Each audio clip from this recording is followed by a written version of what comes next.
What's going on, everybody, and welcome back to Sucker Free Sports Talk, your Chicago sports talk show for everything Bulls, Bears, and more. If you haven't already noticed, I am Lee Elia for Halloween. Lee Elia is the legendary Cubs manager who is famous for his legendary tirade after a Cubs day game loss. The Cubs were 4-13 on the season, and he laid into the media like no other. If you never heard that rant, that legendary manager rant, I'll leave a link down in the description for it. It is all-time great. He pretty much laid into the fans, told them they were bums, called them assholes, said everybody who works are the good guys, and everybody else who comes to day game baseball are the assholes. So that's a legendary rant. If you haven't seen that, go check it out. I'll leave a link down in the description. But with that being said, I can't wear this the whole episode, so let's get that out of here. Like I said, welcome back to Sucker Free Sports Talk. And on this episode, we will talk about the Bulls' recent up and down play and the inconsistency of Patrick Williams and his confidence problem. We'll go around the NFL and do an NFL briefing and talk about some of the teams that were projected to be good and some of their recent struggles. I will give you a sucker-free movie review. That's a new segment. But before all that, we got to talk about the Chicago Bears. The Bears bounced back after that Thursday night loss against the Washington Commanders. They bounced back, and Matt Eberflus proved me wrong. Yes, he did. I was hard on Matt Eberflus. Some people were calling for his job security, including myself, but he proved me wrong. He outcoached Bill Belichick in every aspect of the game. The Bears beat the Patriots 33-14. Everything Eberflus did, from the game preparation to the in-game coaching, he was outstanding. He knew he had to stop the run. He used those linebacker blitzes. He used the safety blitzes. They stopped the run.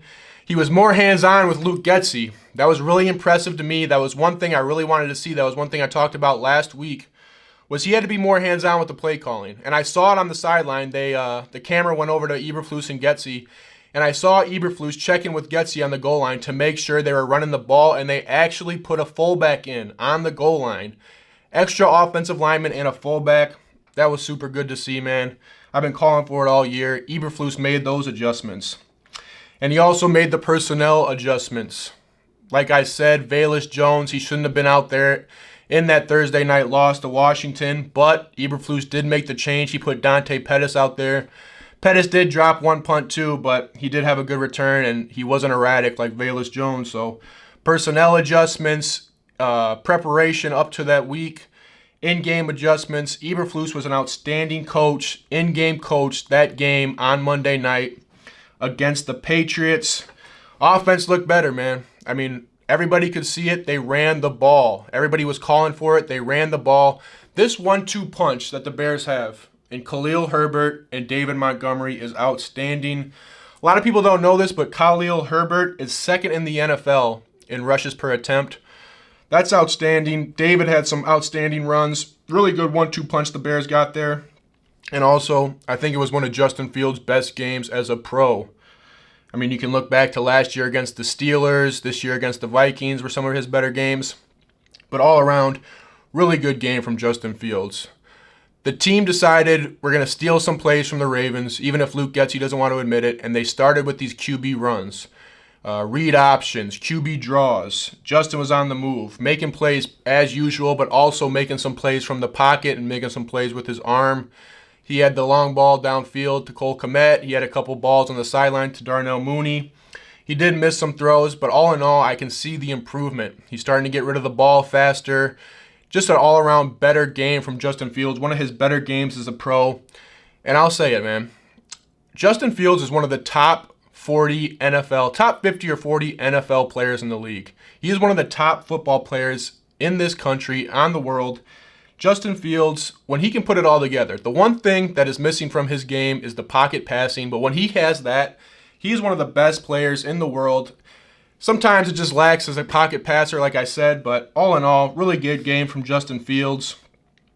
Like I said, he had some poor throws, but that one throw he had to Khalil Herbert on that screen was outstanding. He did the pump fake. He waited for the defensive end to go down. He changed his arm angle. He absolutely got sandwiched. That was a rough hit. That's assault, brother. But it was blocked perfectly. Really good play there. Really good play from Justin Fields. And he controls the game with his speed and toughness. Like I said, on the move, some of those QB runs, design QB runs, and his toughness. A lot of QBs you see in this league, if they got hit, like Justin Fields got hit on that one play, they don't get up from that. Justin just seems never to get hurt. He never got hurt in college. He's never really been hurt in the NFL. He did miss a couple weeks last year for the Bears, but all in all, really tough guy, really outstanding football player. Really good to see from Justin Fields. And don't be surprised here. The Bears still have a chance to make some noise here in the NFC. The NFC is weak this year.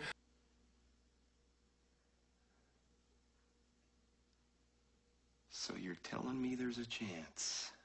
A lot of teams that were projected to be good aren't as good as projected.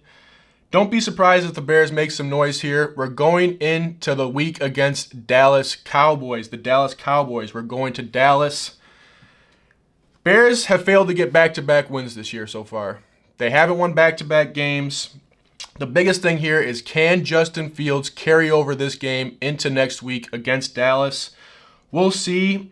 Historically, Justin Fields does play better in indoor games. This is in AT&T Stadium in Dallas. We'll see what happens with Justin Fields here.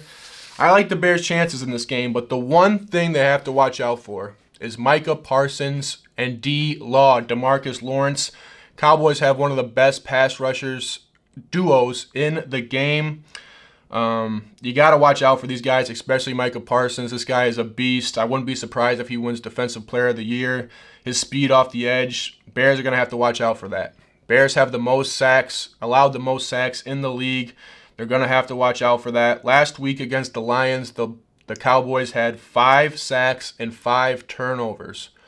That's insane. The Bears also have to stop Ezekiel Elliott and Pollard on offense. Like the Bears, the Cowboys have a really good 1-2 punch offensively. The passing game, I don't know if it's that much to fear. Dak Prescott, he's a pretty good quarterback, but outside of that, they don't have a lot of receivers and things of that such. They got to stop the run like they did last week against the Patriots. Lions have the worst defense in football, and the Cowboys only put up 24 points on them. So I think if the Bears can put up some points here, they have a good chance in this game. Like I said, they forced 5 turnovers, and they were only able to put up 24 points. That's not very good. The other thing to watch out for in this game, don't let Trayvon Diggs beat you. Trayvon Diggs, the cornerback for Dallas, he's notorious for getting interceptions. He does take a lot of chances, so you might be able to get some double moves on him. Get Darnell Mooney on some double moves, some hitch and goes. He will bite on those, so watch out for Trayvon Diggs. If I was Justin Fields and the Bears and Luke Getsy, I wouldn't test him that much. You might be able to test him a couple times, but don't let Trayvon Diggs beat you. My predictions for this game. I'm riding hot with the Bears, and I'm going with the Bears win. I think the Bears win 27-24 in Dallas. I think they win on a last-second Cairo Santos field goal. Cairo's been playing very well. Side note here for the Bears end up trading Robert Quinnn. Big Bob from the country is gone. He goes to Philadelphia for a 4th-round pick. I can see why some Bears fans are upset about this. It was kind of bad timing after a big win against the Patriots, but at the end of the day, it is a business. You saw Roquan Smith crying in his interview when he found out the news about Robert Quinnn. I get it. I mean, everybody has a lot invested into this team, all the players do, but at the end of the day, it's a business, and the players left on this team still have a job to do. You can't dwell on this. You have to still go out there and perform. It's unfortunate because Robert Quinn's production is down this year. After breaking the Bears' single-season sack record last year, he hasn't done as well this year. He only has 1 sack, 3 quarterback hits. They do double-team him a lot, but he'll go to Philadelphia. Philadelphia has a couple other pass rushers, so hopefully that frees up some room for Quinn over there. I like Robert Quinn. I like what he did for this team. Like I said, broke the single-season sack record for the Bears. But at the end of the day, it's a business, and this allows guys like Trevis Gibson and Dominique Robinson to showcase their talent and see what they can do in the season going forward. Bears are lacking some pass rushing here, so we're going to have to generate some sacks and things of that such. All right, let's do a new segment here. Let's do an Around the NFL briefing. Let's go around the NFL. This is a sucker-free Around the NFL briefing. One thing in the NFL, nothing is for certain this year. You see it week to week. Teams that are supposed to win are losing. A lot of teams are 4-3, 3-4, 2-5. So a lot of things week to week that aren't certain here in the NFL. The projected top teams in the NFC, the Rams, the Buccaneers, the Packers, and the 49ers are all struggling. They're all 500 or below. All these teams struggles for different reasons. I think one consistent thing is they don't have mobile QBs. I think Jimmy G is kind of mobile, but besides that, a lot of aging QBs that can't get on the move. And you see that in the NFL nowadays. If you don't have a mobile QB, you tend to struggle. But let's look at one team specifically here. You know where I'm going with this, the Green Bay Packers, the Cheeseheads of Wisconsin. The Pack has lost 3 in a row here. They lost to the Giants in London.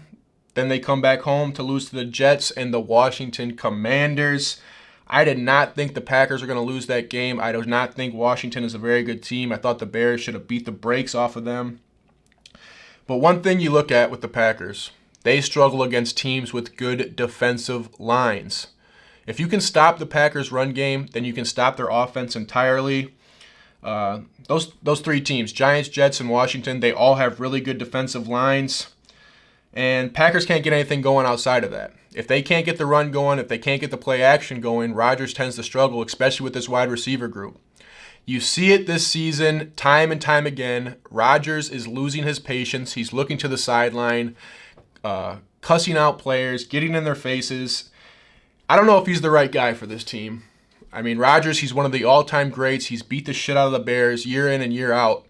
But he doesn't have that father figure mentality to deal with some of these young, up-and-coming wide receivers. You saw it the other day. He was going after Romeo Doubs, getting in his face, asking him, "What the F are you doing?" I mean, you're gonna break some of these guys' confidences here. And Rodgers right now is 26th in the NFL in QBR. I cannot believe that. He's not throwing a lot of picks, but he's also not getting a lot of completions. He's not throwing for a lot of yards. He can't get out of the pocket like he used to. That was one of the most dangerous things with Rodgers in the past, is he was able to get out of the pocket and make plays with his legs and find guys downfield. He's not doing that right now.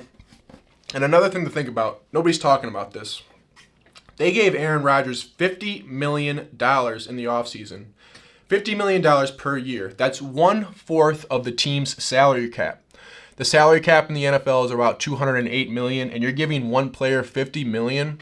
So Rodgers wants to look to the sideline and bitch and complain about his players he has on the field. Dude, you're making 1/4 of the team's salary. That money could go elsewhere. And maybe if you would have told Davante Adams, "Hey, I need you. I need you on this team. I'm coming up at the twilight of my career, and I need you," maybe Davante would have stuck around. But all you heard for those 2 years was how Rodgers wanted his money. He wanted more players. He was playing games with the team, saying, putting stories out there like he might go to the Broncos, he might leave the Packers. They ended up giving him that $50 million, and now it's hurting the team. You know, Rodgers just doesn't have the patience for this. He's frustrated. The Packers are frustrated. Their head coach is frustrated. I don't know if the Packers are going to turn it on here. They go on to play the Buffalo Bills this Sunday night in Buffalo. It could get ugly here. I mean, you never know what can happen week to week here in the NFL. I mean, the only things for certain are the Chiefs and the Bills are good, and people think Philadelphia is good too because they're undefeated. So, I don't know. We'll see what happens this Sunday, but Packers are in danger of going 3-5. It doesn't look good for the Pack. All right, let's get into some Bulls basketball. The Bulls won their last 2 games. Monday night, I was flipping back and forth between the Patriots game, the Bears game against the Patriots, and the Bulls game against the Celtics, the Boston duo of games there.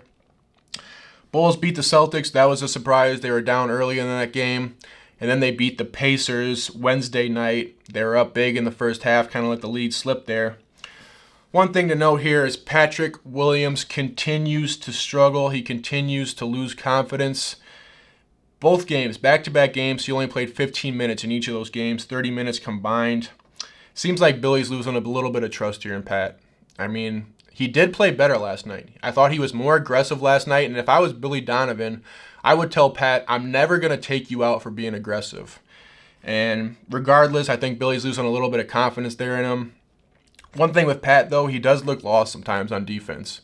He is a pretty good on-ball defender, but off the ball, sometimes he just loses his man. Him and Zach LaVine, they're not very good off-ball defenders. They're not really smart defenders, and I think that's kind of the part of the reason why Billy is losing confidence. If Pat was solid on defense, I think he would be giving him more minutes, but you start to see it now. He's rotating Javonte Green, Derrick Jones Jr., and Pat Williams. They're all kind of splitting minutes at that power forward position.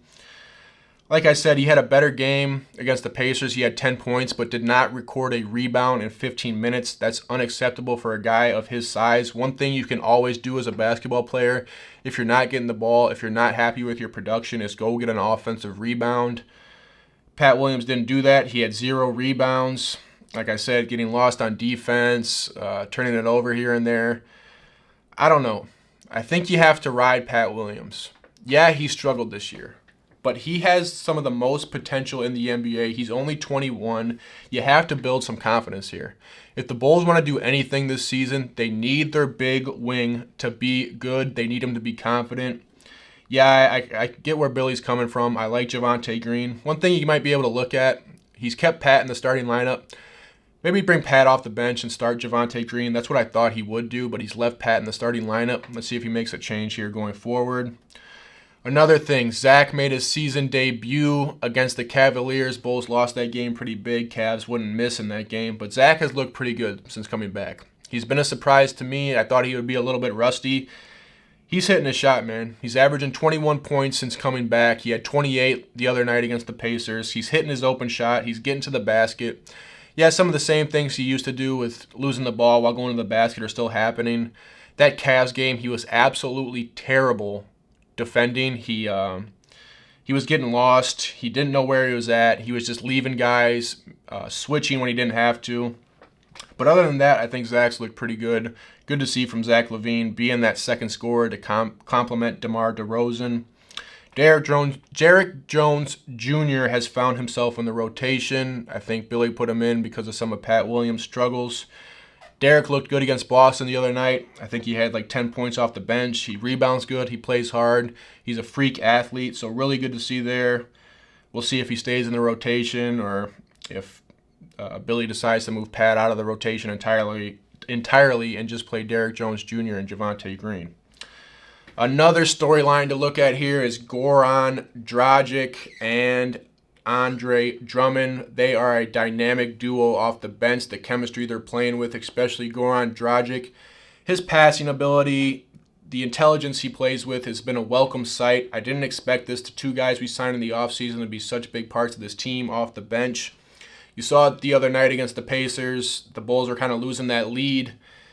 And Billy puts in Goran Dragic and Andre Drummond, and the Bulls kind of extended that lead a little bit more. Really good to see from Goran. He's hitting his shots. He's getting those assists. One thing I want to note about this team, these rotations, the player rotations of who's playing and who's not are all over the place right now. Billy Donovan's going to have to shore this up before the end of the season. You'll see Kobe White here for a couple minutes, and then he takes him out. Like I said, Pat Williams, he doesn't really know his spot on this team. Billy's going to have to shore up these rotations and let guys know what their roles are in this team. These guys don't know their roles. Besides for guys like Goran Dragic and Andre Drummond, they know their roles. But other guys, you don't really know who's going to play night in and night out and what the rotations are going to be. But the Bulls are off to a decent start here. They're 3-2. They move on to play the San Antonio Spurs in San Antonio this Friday night, and then come back home to play a struggling Philadelphia 76ers team. Let's go 2-0 here. Let's go to 5-2 on the season. San Antonio, they've been playing better than expected, but still, that's a team you should beat. It's a tough road trip because you have to go to Texas and then come back to Chicago on back-to-back nights. That's got to be hard to do as a basketball player, to get on a plane, get off, and play a basketball game after flying for that long. But no excuses. Let's go 2-0. Let's move on to 5-2 on the season and keep moving here.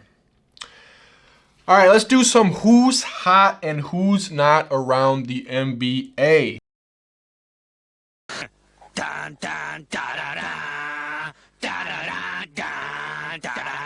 Starting with who's hot, I'm going with Lauri Markkanen. Lauri, the former Bull. I always liked Lauri. He's always played hard. He's always played with a good motor.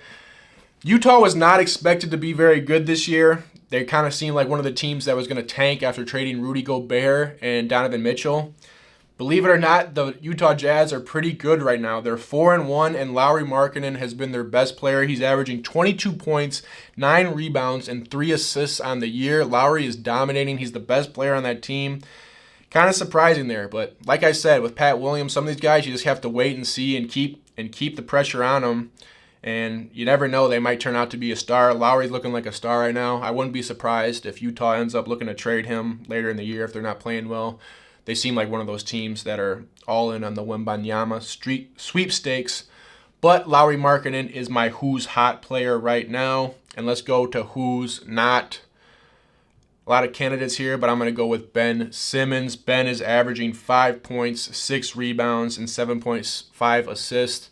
7.5 assists is good, but other than that, Brooklyn's struggling right now. They're 1-4 on the season. You saw them lose last night. You saw them lose the other night to the Bucks. They're kind of using Ben Simmons as this defender player who's guarding the best players. He's fouled out in 2 games. Like always, he can't shoot. Every time in the offseason, people are like, oh, he's going to come in and he's going to improve his shooting. He's never improved his shooting. He's too scared to shoot. Kind of looks like a bad move there for the Nets. Nets continue to struggle. All right, that's who's hot and who's not around the NBA. Now let's get into a sucker-free movie review. This is a new segment. I'm giving you a sucker-free movie review for the movie Halloween Ends. I went to see this movie in the theater the other day. I knew it was going to be bad. Honestly, it wasn't as bad as I expected, but it was bad. This was supposed to be the final installment of the Halloween series. We'll see if it is. You know, they always do these remakes, but it's supposed to be the final installment. The movie is set in the same small town of Illinois that all the rest are set in, and Jamie Lee Curtis is the main character. Again, she is the protagonist. She's the narrator of the film. The film is set in that small town of Illinois. And the first thing that came to mind was, why is she still living in this town? Michael Myers, in every single Halloween, keeps coming back to this town to torment her. If it was me, I think I'd move to another town by now. But she stays there. She narrates the film. She does like this diary reading throughout the whole film, over the film, and about her life struggle and how she's trying to move on from Michael Myers. And it's really cheesy, really corny. There was some twists and turns in the film. There was some surprising moments. That was kind of cool to see. Some people in the theater are a little surprised at some of the moments there. The acting was okay besides that of Jamie Lee Curtis, the main character. There was one scene where the new villain of the film, this nerdy kid who's kind of Michael Myers' protege, wakes up in a house and Jamie Lee Curtis is kind of leaning against the back wall, rocking her chair against the wall, giving him some spiel about how she's a badass and won't let him do this, and it was really cringe. I had to laugh in the theater. It was so cringe. The ending of the movie was all-time bad. This was one of the cheesiest endings I've ever seen in a movie. After mutilating Michael's body, Jamie Lee Curtis slits his wrist, cuts his throat, dang near chops his head off, breaks his arm off, but every time she does this, Michael keeps waking up and grabbing her neck or doing something like that. So at the end of the film, the police finally show up. They throw Michael's body on the hood of a station wagon and parade him through town so everybody can come out and see Michael's body. And finally, they bring him to the garbage dump, and Jamie Lee Curtis ceremoniously drops his body in a industrial garbage press, a garbage disposal, and they watch his body get crushed. It was all-time bad, comically bad, and ultimately I give this movie 3 Mark Trestmans. All right, let's move on to Illini football. Illinois will take on Nebraska this Saturday. We talked about it a little bit last week. The Bears will play Nebraska in Lincoln, Nebraska at 2:30 p.m. this Saturday. One thing to look out for here, Nebraska has a pretty good offense. They put up a lot of points. But Illinois still has the top scoring defense in the nation. Look for the Illini defense to step up here and stop this Nebraska offense. Nebraska also has one of the worst run defenses in all of the Big Ten and in all of the country. Look for Illinois to feed Chase Brown. I think Josh McCray will be back this week too, so you'll have a 1-2 punch there. I think Illinois continues to run the ball, run it down Nebraska's throat. Illinois is favored by 8 points. I think Illinois will cover this spread, and I think Illinois continues to stay hot and continues to control their own destiny in the Big Ten West. So let's go Illinois. Oski woo woo. We'll see what happens there. Another side note, my former high school Rockford Boylan Catholic will start the playoffs. The IHSA playoffs start this weekend. Boylan is the 5A and 5A division this time around. They will take on Hillcrest of Country Club Hills. Boylan is the 3 seed. They ended the season 8-1. If you're in Rockford, if you're around, go out and cheer on these guys. I'm sure they'll be happy to see you. All right, let's get into my picks of the week. I went 1-2 last week. Starting to get a little discouraged here, but we are gamblers. We don't give up. When we start losing money, we bet more. That's Because when the going gets tough,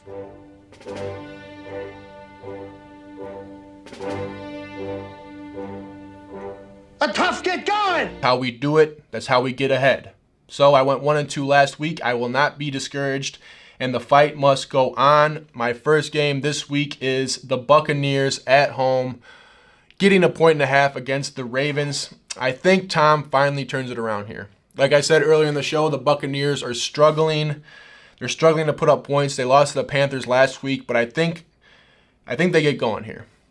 I don't know why, but I just think they do. I like the Ravens usually, but I think the Buccaneers cover the spread here. I think they beat the Ravens in Tampa Bay. My second game, I'm taking the Jets, getting a 1.5 against the Patriots. I don't really understand the spread here. You saw the Patriots. They looked lackluster last week against the Bears. The Jets have been riding hot. They've been riding a good win streak here. And the Patriots come in as favorite. I don't get that. I like the Jets here, getting a 1.5. And my final game, I got to go with the Chicago Bears, getting 9.5 points. Are you kidding me? 9.5 points? No. Bears cover the spread here. Bears win the game. Bear down. Bears plus 9.5. And that's going to wrap it up here for Sucker Free Sports Talk. Like always, if you like this video, go ahead and hit that like button. Subscribe to my channel. Comment on this video. Let me know where I was wrong, where I was right. Thank you for watching. And like always, if you're gonna talk sports, always keep it sucker free.